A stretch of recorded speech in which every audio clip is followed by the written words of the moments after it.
Mesdames et messieurs, bonjour. À quelques 7 mois de la tenue des élections locales, jusqu'à présent, aucun acte n'est posé par les autorités compétentes allant dans le sens de la préparation de ce scrutin devant permettre le renouvellement des élus au niveau des collectivités territoriales dont les mandats ont expiré depuis 2019. C'est pourquoi nos confrères du journal Sud Quotidien trouvent que l'on s'achemine vers un troisième report de ce scrutin. En effet, jusqu'à présent, pas même les opérations de la révision exceptionnelle des listes électorales prévues par le code électoral ne sont programmées. Il en est également de même du décret fixant la date de ces prochaines élections municipales et départementales. Et à ce flou dans le jeu démocratique sénégalais, il faut également ajouter la situation hypothétique de ce dialogue politique entre une partie de l'opposition et la majorité présidentielle au sein de la commission cellulaire dirigée par le général à la retraite Mamadou Niang. Nos confrères de Sud Quotidien se sont entretenus avec Ababacar Fall, c'est le secrétaire général du groupe de recherche et d'appui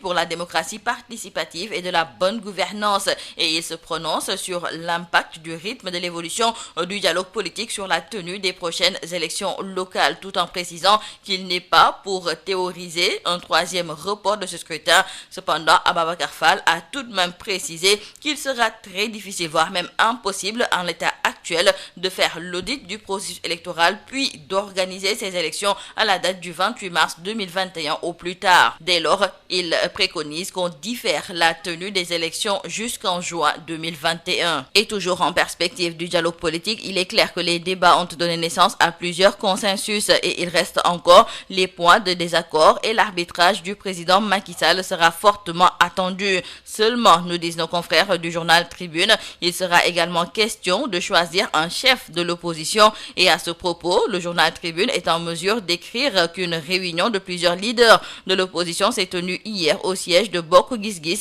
et la grande majorité a porté son choix sur la personne d'Idrissa Seck, arrivé deuxième à la dernière élection présidentielle. Donc retenons avec nos confrères du journal Tribune que les leaders comme El Hadj Malick Gakou, Pape Diop, Madické Niang, Issa Sall, Cheikh Hadjibou Soumaré, Khalifa Sall ont voté pour le patron de Rewmi. Cependant, Ousmane Sonko lui penche pour Maître Abdoulaye Wade et 6 autres leaders n'ont pas exprimé leur avis. Pour ce qui est de Moussa Tine, leader du parti ADP et proche de Khalifa Sall, il s'est entretenu aujourd'hui avec nos confrères du journal Vox Populi. Et au menu des discussions, il a été beaucoup question de la pandémie du coronavirus et sa gestion défaillante par le gouvernement, mais aussi la posture des leaders de l'opposition, le dialogue national ou encore la question du troisième mandat et la situation de la justice au Sénégal, sans compter ses ambitions politiques. Et concernant la question du troisième mandat, Moussa Tine déclare dans le journal Vox Populi que Macky Sall doit respecter son serment de ne pas se représenter pour une troisième fois. Toujours concernant cette question du troisième mandat, le maire de Dieuppeul-Derklé trouve dans le journal Rewmi Quotidien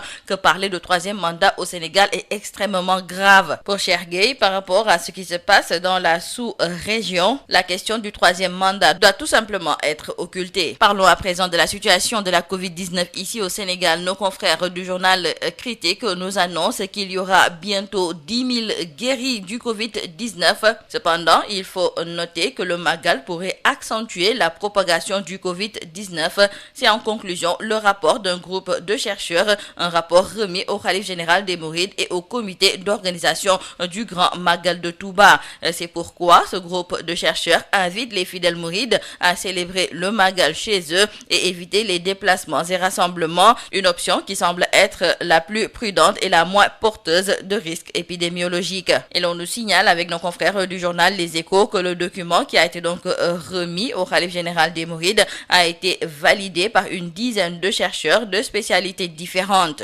Encore une histoire foncière, celle-ci se déroule à Tivaouane Peulh et ce sont nos confrères du journal L'As qui nous en parlent. Nos confrères écrivent qu'après le cas de Dengueler, c'est un autre scandale qui éclabousse un richissime homme d'affaires, Abdoulaye Dia, le PDG de Sénico, qui est en passe d'expulser 245 chefs de famille de leur maison sous prétexte qu'il aurait acquis le titre des mains de l'ancien chef de l'État. Les victimes ont tenu hier une assemblée générale pour lancer un seul mot d'ordre: s'il faut mourir, on le fera, car nous n'allons pas accepter que l'on nous prenne nos terrains. Mais qu'à cela ne tienne, le directeur général de Sénico, Abdoulaye Dia, joint par nos confrères du quotidien L'As, déclare qu'il a acheté ce titre foncier auprès de l'ancien président de la République Abdoulaye Wade et son épouse Viviane Wade. Il a l'acte de vente devant notaire avec lui. N'empêche, bien qu'étant dans son droit, il préfère discuter avec les familles pour renégocier ces terrains moyennant une contrepartie raisonnable. Parlons à présent de la situation au Mali avec le chargé de programme à Osiwa qui était l'invité de l'émission Objection de la radio Sud FM.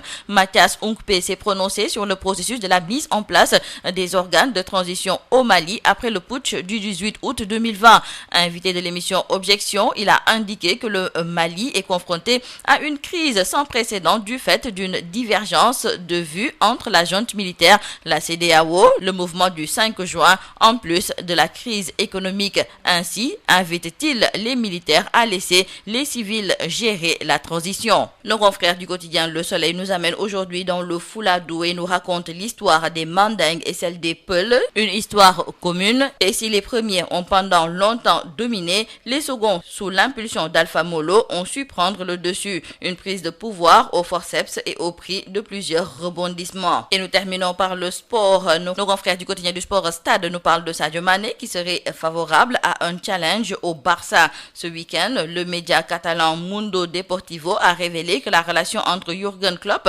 et Sadio Mané n'est plus comme avant et que le joueur lui-même semble ouvert à un départ du côté de la Catalogne. Pour ce qui est de Ismaïla Sarr, nos confrères du quotidien du sport Stade nous indiquent qu'il devrait bientôt rejoindre Liverpool. Le champion d'Angleterre a accepté de débourser les 45 millions d'euros réclamés par Watford. C'est tout à vos journaux et très bonne lecture. asalaamaaleykum mbokk yi déglu dal leen ak jàmm élection locale yi ci ñaar fukki fan ak juróom-ñett ci weeru mars bu atum 2021 la ñu daal di xamle ne lañ ko fas yéene amal autolikaay bii di Sud Quotidien di ñu xamal ne kon juróom-ñaari weer dong de moom moo ci des wante bëri na nag loo xam ne dañu ko war a amal laatu ñuy amal ay élection dafa mel ni nag ne loolu moom kenn jukkeegu ko jëmale ko ci wàllu élection locale yooyu autolikaay bii di Sud Quotidien daal di ñott ne suñu moytuwulee dinañu dàqaat nag li nga xam ne de moom mooy élection yooyu te it ñi nga xam ne ñoom ñooy jiite collectivité territoriales yi ñoom seen mandat jeex na li ko dalee atum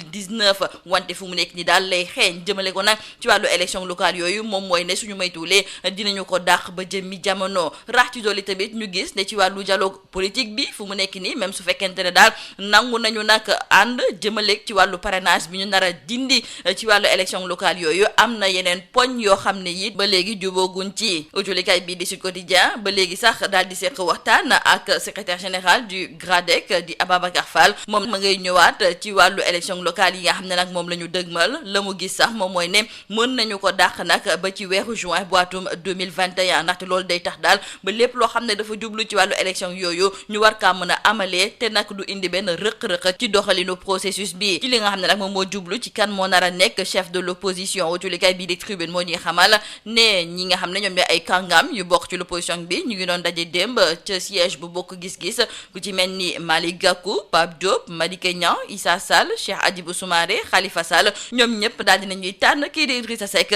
ne daal moom moo war a mën a jiite l'opposition bi su fekkente ne nag ñu ngi sukkandiku ci élection présidentielle yi ñu mujjee jóge te moom moomu di Idrissa Seck moom moo toppoon ci njiitu réew mi di Macky Sall wante dafa mel ni ne ki nga xam ne de moom mooy Ousmane Sonko moom la mu gis moom mooy ñu tànnoon kii di Maître Abdoulaye Wade moom mooy gën mu am tamit ci lu tolloog juróom-benni kàngam yu bokk ci l'opposition bi ñoom fësaluñu seen kàddu ku ci mel ni Moussa Tine te mu daal di jiite parti bi di ADP nekk it ku jege Khalifa Sall tey jiite moom mooy ganub autolikaay bi di Vox Populi ci waxtaan bi mu seeq ak suñu natango yi ñëwaat na tamit ci wàllu ñetteeli mandat bi ñuy jiiñ ne ki nga xam ne moom mooy Macky Sall daf ko fee bëgg a amal moom nag di Moussa Tine ma ngay xamal Macky Sall ne dafa war a respecter kàddoom maanaam warul xalaat sax di am ñetteeli mandat wàllu ñetteeli mandat sax ci biir autolikaay bi di Rewmi Quotidien Cheikh Gueye nekk maire bu Dieuppeul Derklé moom mooy xamle ne di ci wax sax loolu lu graaw la ndaxte bu ñu gisee li nga xam ne moom moo xew ci dëkk yu ñu wër ak tamit fitna gi nga xam ne moom la fa coowal 3e mandat indi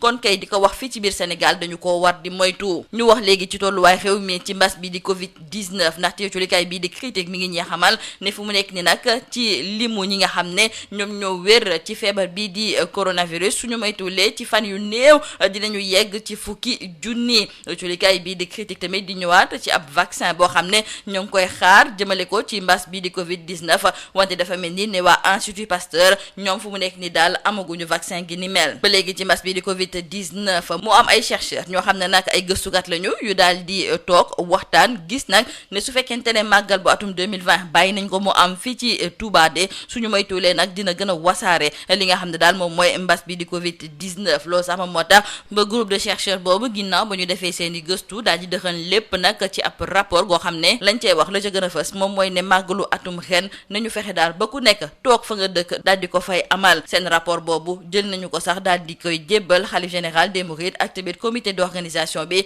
léegi nag ñoom ñoo yore seen cëgalu guy ngir xam ndax màggal bi dinañu ko amalam déet beneen coowal suuf ma ngay tàmbalee di am fa li nga xam ne moom mooy ca Tivaouane Peulh laas yéeni kaay moom moo ñu koy yeggee tey jii du ñu xamal ne ca commune bu Kër Massar ca quartier Darou Salam extension am na ci lu weesu ñaar téeméeri njaboot yoo xam ne dañ leen fas yéene nag yëkkati ca terrain nga ñu nekk la ko waral moom mooy ne suuf soosu kii di Abdoulaye Dia te mu jiite kërub liggéeykaay bii di Sénico moom moo ko moom ma ngay xam le ne terrain boobu kii di maître Abdoulaye Wade ak jabaram bii di Viviane Wade ñoom ñoo ko jaay yore na nag lépp lu jublu ci liy firndeel ne moom terrain boobu wante askan ba dëkkee foofu nga xam ne de moom mooy ca quartier Darou Salam extension démb ñu ngi doon daje daal dinañuy xamle ne ñoom seen terrain boobu seen bakken la ñu ko teg buñ leen fa nar a jëlee kay xanaa dañu leen di rey de wante duñ fa jóge tey duñ fa jóge ëllëg moomu di Abdoulaye Diaw Julikay bii di L'As Quotidien daal dinay seq waxtaan ak avocat am bii di maître Mbaye Dia moom mu daal di xamle ne titre foncier la daal di yore jëmale ko ci wàllu terrain googu wante nag mën naa waxtaan ak ñi nga xam ne fi mu nekk nii ñoom ñoo fa nekk ngir daal suñu ko fayee koppar gi war moom mu delloowaat leen terrain yooyu. ca Mali la ñu jëm ndaxte émission bii di objection fii ci biir rajo Sud FM yi ngi doon dalal kii di Mathias Unkpe nekk chargé de programme ca Osiwa moom nag ma ngay ñëwaat ci wàllu transition bi maanaam daal kan la ñu fas yéene nag teg ca bopp réew ma ba keroog nag ñuy amal ay élection yu mucc ayib foofu nga xam ne moom mooy ca Mali ci micro Bayo Marguey mu daal di xamle ne ak jafe-jafe yi nga xam ne nag moom la Mali nekkee li ci nar a gën a yokkeeku nag moom mooy ñàkk déggoo bi nga xam ne moom moo nar a am ci diggante junte militaire bi waa CEDEAO ak tamit mouvement du 5 juin loolu yëpp tamit mun nañ ci yokk wàllu jafe-jafe yu tar yoo xam ne tamit réew Mali dina ko jànkonteel ci wàllu koom loolu sax moom moo tax ba ma ngay woo ñi nga xam ne nag ñoom ñoo nekk fi mu nekk nii ca bopp réew mi di junte militaire bi ngir ñu bàyyi civil yi ñu daal di amal transition bi ci bopp réew mi uculikaay bi di Le Soleil tey ji nag ma nga ñuy yóbbu ba ca Fuladu di ñu nettali nag taarixu Mandeng ak tamit Pël nekk ay xeet yoo xam ne ñoom ñoo mës a dëkk ci biir Fuladu bi wante ñu gis ne ñi nga xam ne ñoom ñooy pël yi ñoom ak seen njiit bi di Alpha Molo ñoom ñoo fa gën a bëri jeexale ko ak wàllu lamb ak uculikaay bi di sunu lamb di ñu xamal nag ne ci wàllu CNG bi dina am ay coppite yi ñu ci fas yéene amal ndaxte ki ko jiite fi mu nekk ni nag di Alioune Sarr moom dafa fas yéene jógee suñu naataango yi nag di ñu xamal ne suñu moytuwulee kii di Mohamed Ndao Tyson la ñu daal di gis daal ne moom moo nar a jiite kuréel bii nga xam ne moom mooy CNG wante uculikaay bii di sunu lamb mi ngi ñu xamal ne am na ñeneen ñoo xam ne it daal dinañu yëkkati seen loxo ne ñoom it bëgg nañoo jiite kuréel boobu ñu ràññee ci ku ci mel ni Lamine Ndiong ñu gën ko xam ci turu géotechnique moom mi jiite école Serigne Ndiaye daal dina xamle ne bëgg naa wóotu ki nga xam ne de moom mooy Alioune Sarr lii moo nekkoon ba dulkat yi li gën a fës ci biir uculikaay yi ñu leen di ñaanal njeexte lu bës ak jàmm